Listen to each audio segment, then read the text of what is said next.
ഒരു മനുഷ്യൻ്റെ ജീവിതത്തിൽ അയാൾക്ക് ഏറ്റവും നല്ലത് മിതത്വമാണ്.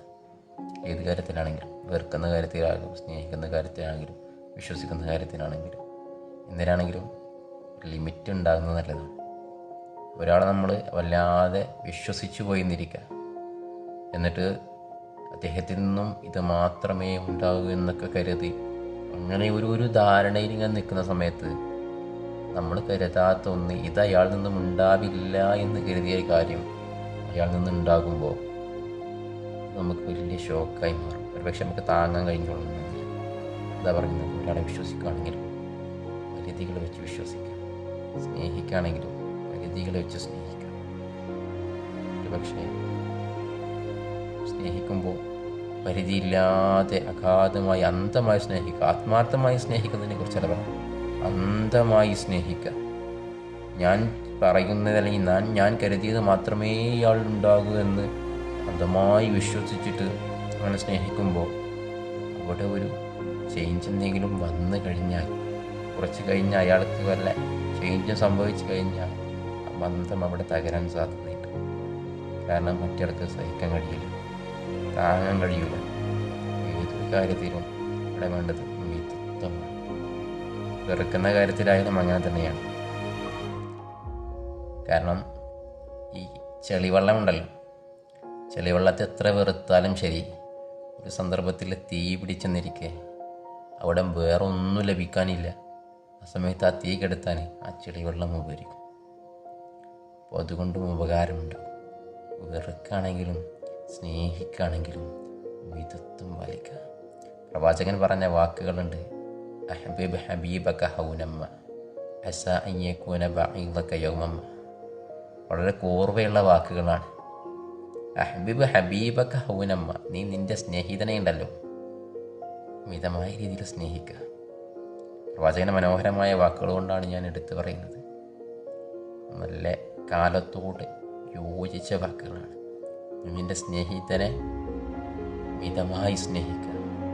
സ അൻ യകൂന ബഈദക യൗമമ്മ, ഒരു ദിവസം ഒരു പക്ഷേ അവൻ നിൻ്റെ ശത്രുവായി നിന്നോട് ദേഷ്യം വെക്കുന്നവനായി വന്നേക്കാം. അവനെ മിതമായ രീതിയിൽ സ്നേഹിക്കുക. അതിനോട് പ്രവാചകൻ ചേർത്ത് പറയുന്നുണ്ട്, അബ്ഇദ് ബഈദക ഹൗനമ്മ അസ അൻ യകൂന ഹബീബക യൗമമ്മ. ഇത്ര മനോഹരമായ അറബിയുടെ നല്ല നല്ല വേർഡുകൾ കോർത്ത് വെച്ചുകൊണ്ട് മനോഹരമായ രീതിയിൽ പ്രവാചകൻ അതിന് പറഞ്ഞിട്ടുണ്ട്. രണ്ടാമത് പറഞ്ഞതിൻ്റെ അർത്ഥം, നീ നിന്നോട് വിരോധമുള്ള ആളുകളെ നീ എന്ത് ചെയ്യാൻ മിതമായ രീതിയിൽ വിരോധം വെച്ച് കൊടുത്തു. യകൂന ഹബീബക്ക, ഒരു ദിവസം ഒരു പക്ഷേ അവൻ നിൻ്റെ ഹബീബായി വന്നേക്കാം. ഓക്കെ, എൻ്റെ സ്നേഹിതനായി വന്നേക്കാം. റസൂലിൻ്റെ മനോഹരമായ വാക്കുകളാണ്. പറഞ്ഞ വാക്കിൻ്റെ അർത്ഥവും അതിൻ്റെ ആ ഒരു ഘടനയും എന്നുള്ളത് വളരെ ആകർഷണീയമാണ്. അഹ്ബിബ് ഹബീബക ഹൗനമ്മ അസ അൻ യകൂന ബഈദക യൗമമ്മ. അബ്ഇദ് ബഈദക ഹൗനമ്മ അസ അൻ യകൂന ഹബീബക യൗമമ്മ. അറബിയുടെ നല്ലൊരു പൂർവ്വയുള്ള ചെയ്യൽ, അർത്ഥവും നല്ലതാണ്, പൂർവ്വയും നല്ലതാണ്. പ്രവാചകൻ വളരെ മനോഹരമായ വാക്കുകളാണ്, ഇതിനോട് ഏറ്റവും യോജിച്ചതാണ്. പ്രവാചകൻ്റെ ഫിലോസഫികൾ ചരിത്രത്തിൽ ലോകത്തിൽ തെറ്റിയിട്ടില്ല. അതുകൊണ്ട് പ്രവാചകൻ പറഞ്ഞ ഫിലോസഫി ഇന്ന് തുടർന്നുകൊണ്ടിരിക്കുക.